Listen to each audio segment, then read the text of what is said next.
In the years leading up to the Al-Aqsa flood, a series of peace agreements and regional changes were quietly reshaping West Asia.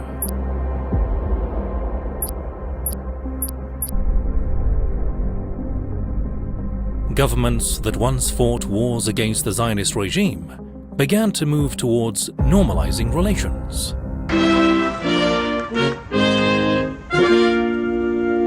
U.S. President Donald Trump hailed the signing of the Abraham Accords at the White House as an historic day.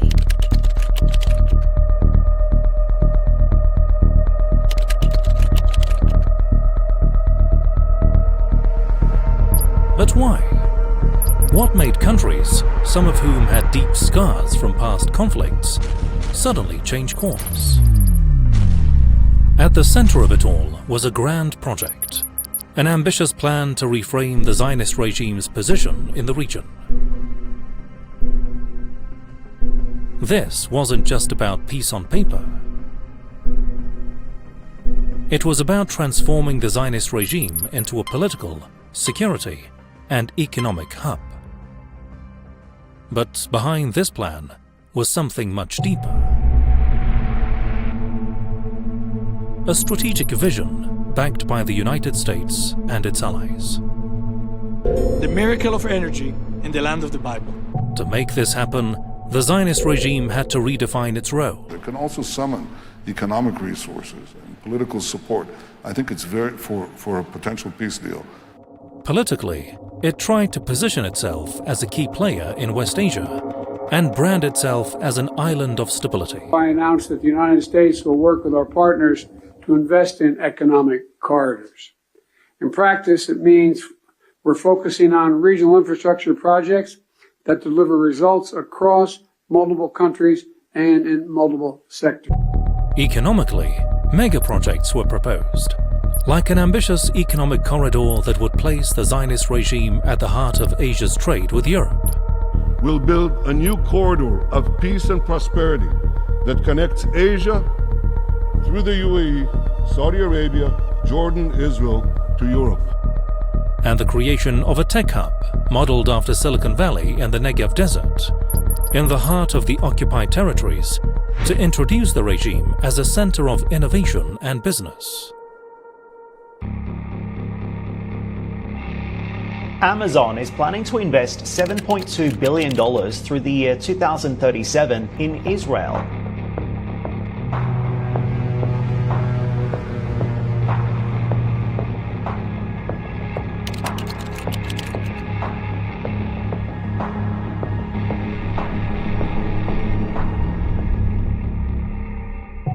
The Trump administration says it's a deal years in the making. It's involved Secretary of State Mike Pompeo flying to Sudan and Israel's Prime Minister making an official visit.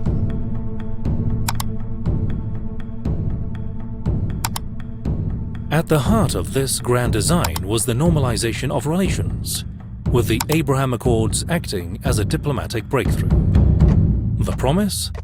A safer, more connected, and economically integrated West Asia, all revolving around the Zionist regime. The progress between Saudi Arabia and Israel was progressing incredibly well. But just as this plan was nearing implementation, the Al-Aqsa flood operation struck. Operation Al-Aqsa flood. Shattering the carefully constructed American Zionist narrative. Good afternoon. I'm Stephanie Ramos here in New York. We are coming on the air with breaking news. Stunning developments in Israel as Palestinian militants fired thousands of rockets into Israel overnight in a surprise assault by land, sea, and air. Israeli Prime Minister Benjamin Netanyahu telling the people of Israel they are at war. This has taken Israel by surprise. Palestinian militant group Hamas launching a massive, unprecedented military operation. From a security standpoint, the Zionist regime's image as a stable hub, which it had worked for decades to build after various Arab defeats in past wars, was completely destroyed.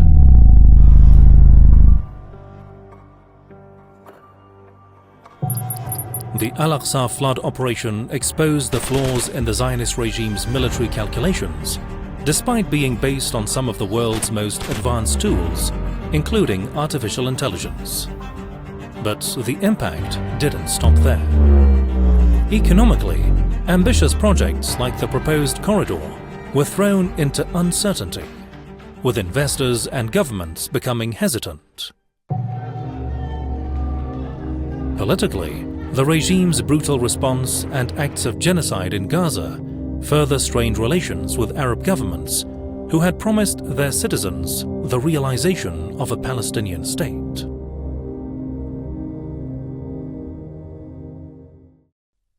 Imam Khamenei framed this operation as a pivotal moment. According to him, a vast US-backed plan aimed at reshaping the region was thwarted by the Al-Aqsa flood. The Zionist ambitions to dominate the politics and economy of West Asia were undermined in a single moment. هدف هؤلاء تحويل هذا الكيان إلى بوابة لتسطير الطاقة من المنطقة إلى بلاد الغرب واستيراد البضائع والتقانة من الغرب إلى المنطقة، وهذا يعني ضمان وجود المغتصب وجعل المنطقة بأجمعها تابعة له، والسلوك السفاح والوقح لهذا الكيان نجاة المناضلين ناجم عن الطمع بتحقيق هذا الهدف. یک نقشه جامع وسیعی به وسیله آمریکا و عناصر صهیونیست و دنباله‌های آنها و بعضی از دولت‌های منطقه طراحی شده بود. قرار بود مناسبات و معادلات منطقه تغییر پیدا کند. ارتباط رژیم صهیونیستی با دولت‌های منطقه طبق خواسته خود اون رژیم تنظیم بشه. معناش تسلط رژیم صهیونیستی بر سیاست و اقتصاد کل منطقه غرب آسیا بلکه کل دنیای اسلام بود. چیزی نمونده بود که این برنامه و نقشه بلند مدت به مرحله اجرای عملی برسد. در یک چنین لحظه حساسی حمله طوفان الاقصی آغاز شد و همه نقشه های دشمن رو برباد داد. The massacres and devastation are putting countries under pressure to act against Israel. Some have already announced they're breaking off diplomatic relations. As the dust settled, one fact became clear. The Zionist regime's security doctrine, built on regional supremacy, faced an unprecedented challenge. David Ben-Gurion, the regime's founder, was aware of its vulnerabilities, such as its large immigrant population, lack of strategic depth, and the animosity it had created through decades of occupying parts of Palestine, Syria, and Lebanon.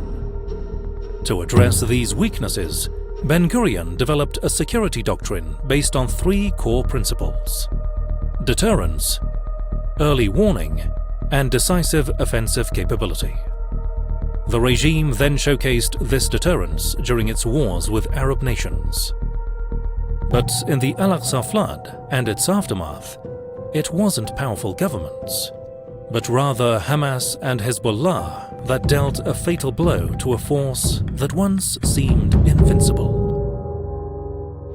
ارتشی که ادعا می‌کرد جزو قوی‌ترین ارتش‌های دنیاست، در داخل سرزمین خود شکست خورده. از کی شکست خورده؟ از یک دولت قوی؟ نه، از گروه‌های مقاومت، از حماس، از حزب الله، از اینا شکست خورده. طوفان الاقصی اینه. I think it would be written as the beginning of the end of the Zionist project. Israel's war on Gaza has raged for nearly a year. After almost a year of war, is Hamas still capable of fighting the Israeli army? In the aftermath, the Zionist regime's efforts to return to the status quo have fallen short. With ongoing political and military challenges, the regime is grappling with a new reality. After the Knesset, the parliament of the Zionist regime, rejected any attempts to establish a Palestinian state, the normalization of relations with Arab countries now seems out of the question.